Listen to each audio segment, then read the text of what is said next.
Good evening.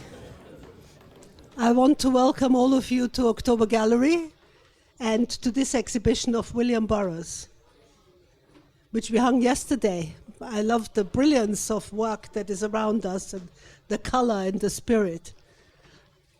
We held the first painting exhibition of William Burroughs in 1988. I figured that was about 37 years ago, and I was here for that. So it's wonderful for me to stand here on this stage and talk again after such a long stretch of time. And I vividly remember this exhibition. It was his first painting exhibition in the United Kingdom. Prior to that, he had shown at Tony Giuffrasi in New York. So what we did is we went to New York, to Tony Giuffrasi, and selected works from his stock. And amongst those beautiful works were The Painter's Light, which was a shotgun piece, red, brilliant. So we brought all of the works to London. We stayed at the Chelsea Hotel in the late 80s there, which was even more memorable. So when we returned to London with the paintings, William Burroughs joined us for the exhibition. And again, we had very memorable guests. We had Francis Bacon, J.G. Ballard, Marianne Faithfull. They all wandered through the works here. So after the so on the very left to me, you see two works that were in that exhibition: Burn Unit, and Fear of Death by Water. So and I salute these works as much as I salute James Grauholtz. That's William Burroughs, his long-term agent, as well as I thank Jeff Pasternak of the Wiley Agents in New York for his great support. We have a whole range of books and catalogs for sale here at the front desk. One of those is a substantial volume on William Burroughs written by Barry Miles, who is here and who is very happy to sign it for you when you're ready. Kathelin Gray organized, who is going to speak later. She's one of the founders of October Gallery, and she introduced William Burroughs to the gallery, organized a fantastic program of talks and films for the gallery. The first talk at the gallery will be Oliver Harris and Kathelin Gray in conversation on this Saturday, on the 8th of March. That will be followed on the 15th of March by the film by Aaron Bruckner on William Burroughs. But before then, Reference Point wanted to support the exhibition, and they're holding an event at their venue on Friday, this Friday, at 7 o'clock. So please take a program from there. The programs look like this.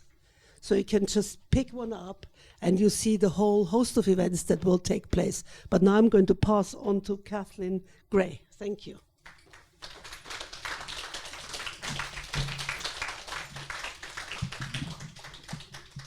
Thanks, Elisabeth, and to the entire staff of the October Gallery. You could not wish for a better staff, everyone. Thank you.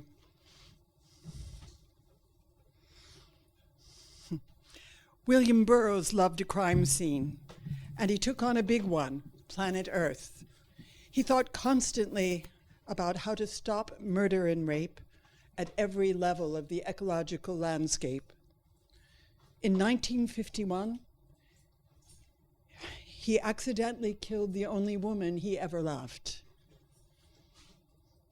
He knew he would never find redemption, and his only way forward was to investigate what drove him to that terrible act.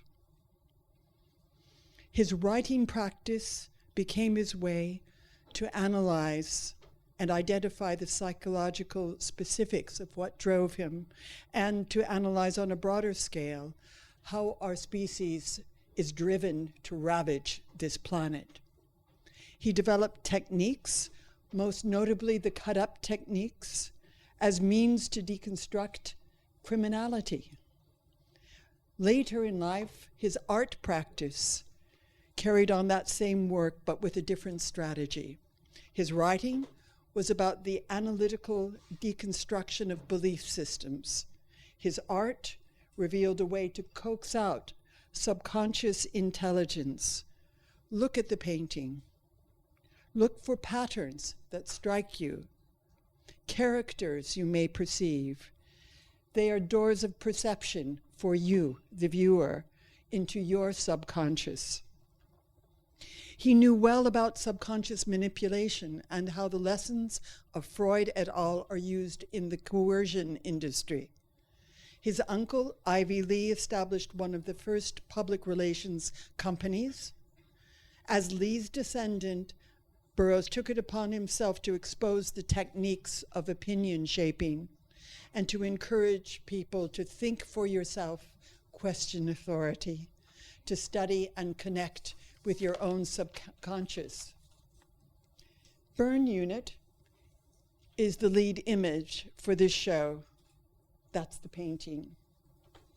Burroughs could not bear the thought of pain in others, and this painting references burn victims who are never given enough medication to control their pain. It's a comment on the history that played out in his life, which shaped the practice of his writing and his visual art. Burroughs was born in 1914, just before the Mutual Suicide Pact of World War I. News of the war was everywhere as he grew up. Then the flu pandemic. Then the Dust Bowl, which suffocated Middle America. Then, just as he entered Harvard to study literature and anthropology, the Great Depression. Then his post-grad study of medicine in Vienna was cut short by Hitler's Anschluss. In 1938, he split back to New York, by the way, bringing with him a Jewess who he married in order to save her from the Holocaust. The title of his first novel, which he wrote with Jack Kerouac, was And the Hippos Were Boiled in Their Tanks. And it referred to the fate of animals during the bombings of World War II. He talked constantly about the suffering of animals in man-made disasters, casualties of war, devastation, and that ugly spirit within us. His heroin addiction began in 1945, but I believe it was primarily self-medication to relieve his horror of the series of catastrophes that greeted him at all stages of his life, culminating with the atom bomb. I met Burroughs in 1974 when I picked him up at the Albuquerque, New Mexico airport, and we drove to Santa Fe where he gave a talk on language as a control system. Burroughs asked if after the conference I would take him to Los Alamos, where as a teenager he spent his summers. We drove 30 miles north of Santa Fe to the Pajarito Plateau, 2,500 meters above sea level, where there's a caldera where a volcano imploded, bull's-eyeing Los Alamos, and where Oppenheimer developed the perfect location to base the Manhattan Project at Burroughs' old summer camp, the Los Alamos Boys' School.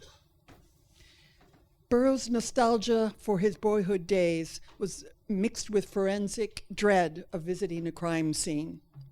To this day, it's still in the business of bomb making. Why this exhibition? Burroughs is one of the few people who can speak clearly and directly to the mess humanity has made on the planet. Deeper shit every day. Burroughs wrote a speech by the character Hassan Sabbah that conveys his own passion for resistance to authoritarian control and for the necessity to ceaselessly declare truth. And to read this, the actor Adrian Dunbar.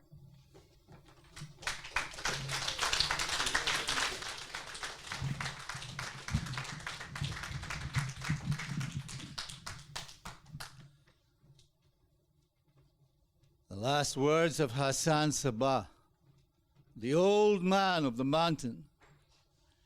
Listen to my last words anywhere. Listen, all you boards, governments, syndicates, nations of the world, and you, powers behind what filth deals, consummated in what lavatory, to take what is not yours, to sell out your sons forever, to sell the ground from unborn feet forever.